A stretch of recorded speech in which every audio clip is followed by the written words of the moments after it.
Steal Away was, I think, my first arrangement for solo voice.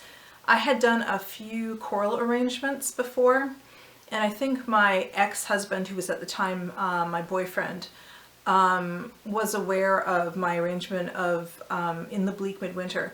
And so he was doing his master's recital at Juilliard, and he asked if I would arrange two songs for him. So Steal Away is one of them, and it was then done at Florida A&M. I had students because my ex-husband at that time, we were married, and he had performed it again on a recital at Florida State where he was getting his PhD. And some other students at Florida A&M wanted to sing it, so I transposed it a couple times, and it got a good enough response that I sent it to my friend Daryl Taylor.